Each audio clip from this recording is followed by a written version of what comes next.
Hello everyone, I'm Shakir. Hope you all had a great week. Welcome back to the channel on another episode of Sports This Week. Alright, let's jump into it. First up is cricket. England vs India second test match in Lords. What an amazing match it turned out to be. It lived up to my expectations. Hope it lived up to yours as well. England won the toss and put India to bat.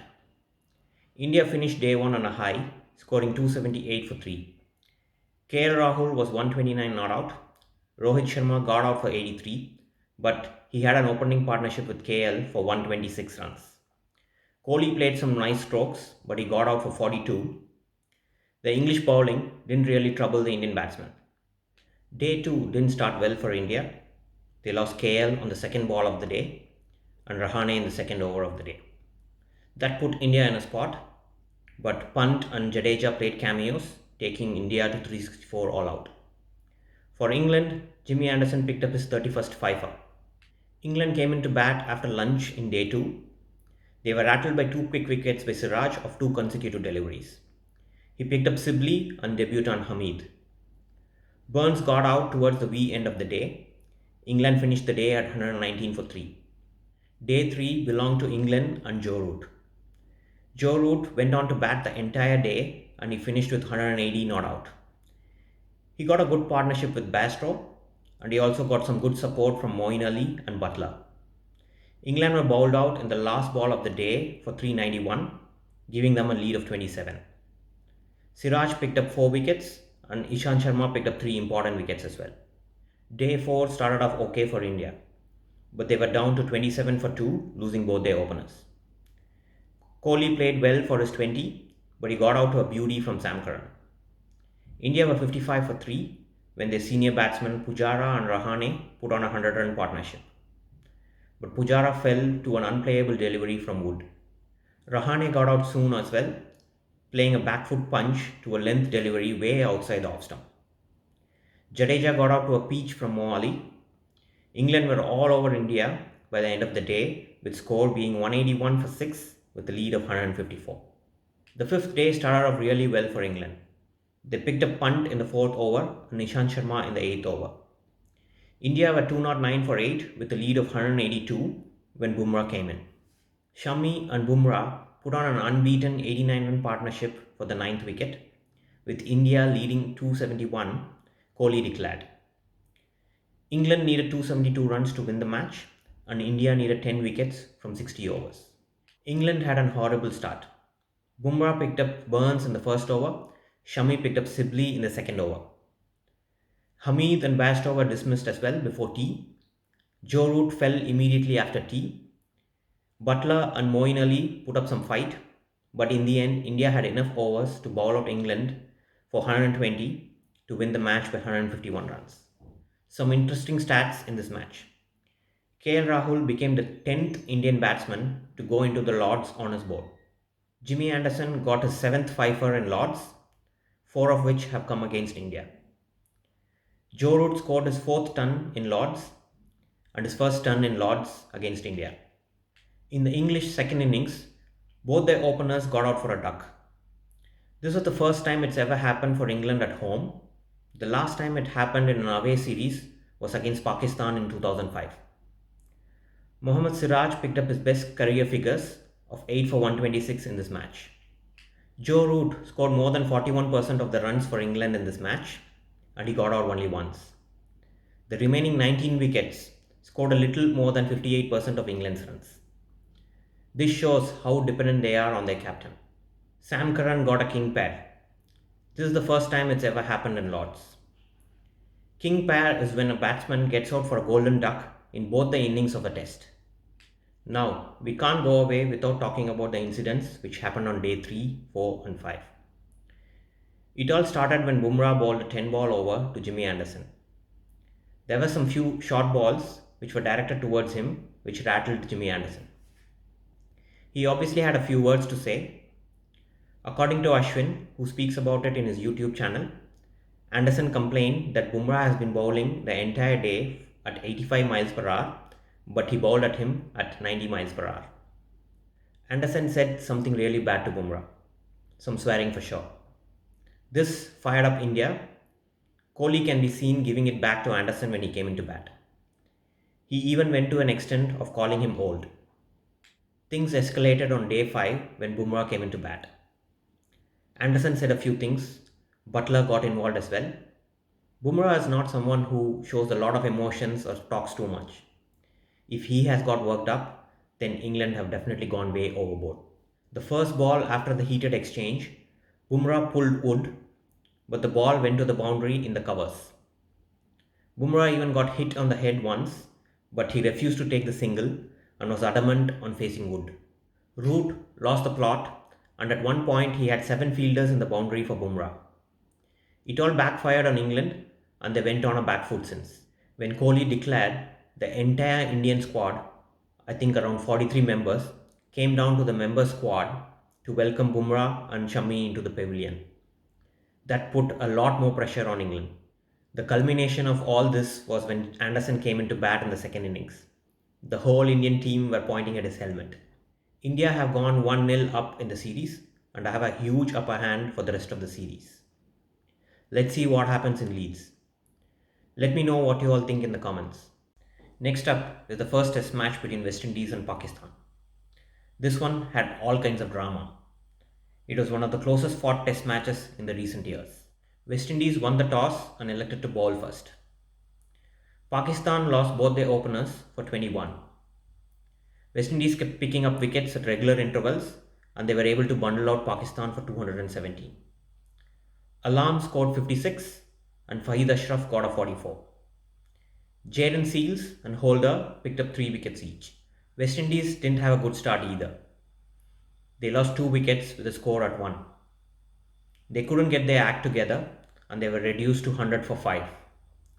It was Captain Brathwaite and Holder who put on a 96-run partnership to get them out of trouble. Eventually, they were bowled out for 253 with a 36-run lead. Brathwaite top scoring with 97. He was run out going for a 2 and missing his century. Holder scored 58. Pakistani pacer Shaheen Afridi was the pick of their bowlers, picking up 4 wickets. Pakistan's second innings was no different from their first. They kept losing wickets in regular intervals and were bowled out for 203. The top scorer was Captain Babar Azam with a 55. Jayden Seales picked up his first fifer of his career and becoming the youngest West Indian to do it. Needing 168 to win, West Indies didn't have a good start as well. They kept losing wickets and were reduced to 114 for 7 at one point. Pakistan were knocking at the door of victory. But Kemar Roach scored an unbeaten 30 to take them over the line with 1 wicket. Shaheen Afridi was again the pick of the bowlers. He picked up 4 wickets and Hassan Ali picked up 3. Pakistan dropped a couple of catches in the last hour of the match, including one for Kemar Roach, which could have turned the game around. West Indies go 1 up in the series with only 1 match remaining. Next up is the 100. The month-long tournament came to an end yesterday. In the women's tournament, Southern Brave, having lost only 1 match in the league phase, made it comfortably to the finals. Oval Invincibles maintained their second spot to secure a seat in the eliminator. The surprise third spot was Birmingham Phoenix. They bet Northern Superchargers in their final game. Trent Rockets losing to Manchester Originals helped Birmingham reach the eliminator. The eliminator between Oval Invincibles and Birmingham Phoenix was played in Oval, which the local team won by 20 runs, and they made it to the finals against Southern Brave. The finals between Southern Brave and Oval Invincibles was far from thrilling. Southern Brave won the toss and put Invincibles to bat. Invincibles scored 121 runs of their 100 balls, and Southern Brave were bundled out for 73. Invincibles won the trophy by 48 runs. The player of the match was Marizane Kapp of Invincibles. The player of the series was Dane van Kerp from South Africa.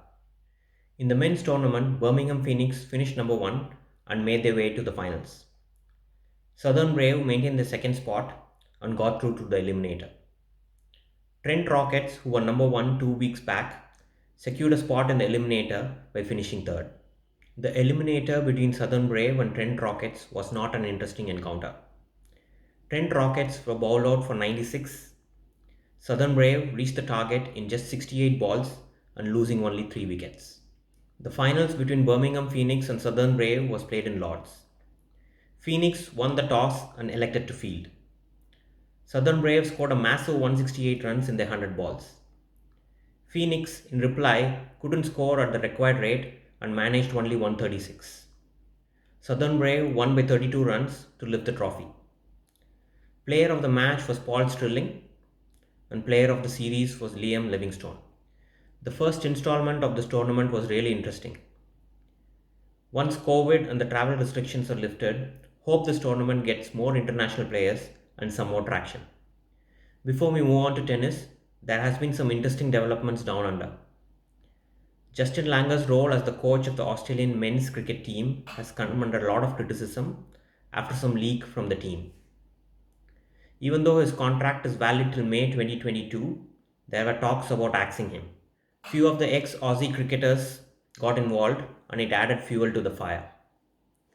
ACB has come back and said that he will be the coach till the end of his contract. Australia has announced their 15-member squad for the World T20. The only surprise is the inclusion of Josh English.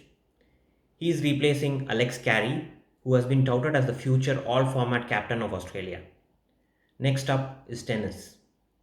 In the finals of the National Bank Open in Montreal, the Italian Giorgi bet Pliskova in straight sets to lift the trophy. In the Cincinnati Open, Ash Barty has had a great run-up to the finals, coming up without losing a set and also defeating Azarenka on the way. She will be facing Swiss Jill Teichmann in the finals. Jill, who is unseeded in the tournament, has had a great run as well, beating Osaka in the round of 16, fellow Swiss Benik in the quarters, and Pliskova in the semis.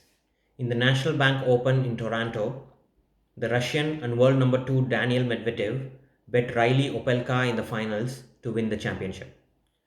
In the Cincinnati Open, Andrei Rublev will face Alexander Zverev in the finals. Rublev bet his fellow Russian Medvedev in the semis. Zverev bet Tsitsipas in the other semis. Now we get into the football action. First up is the transfer news.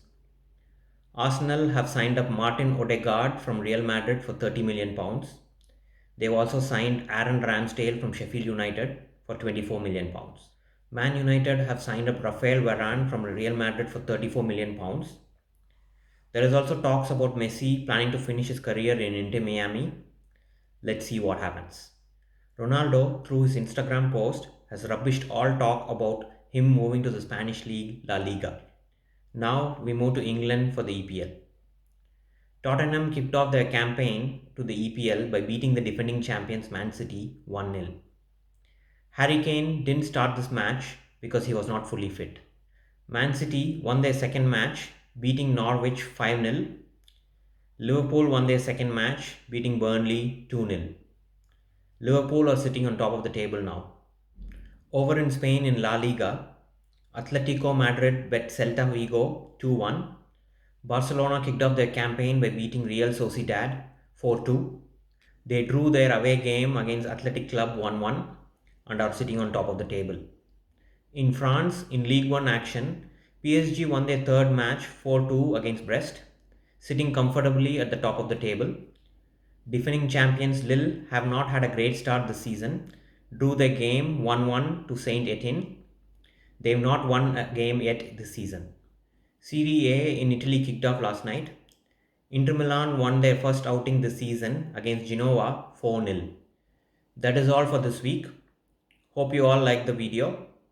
Let me know what you think in the comments. Please like the video and subscribe to the channel. See you all soon.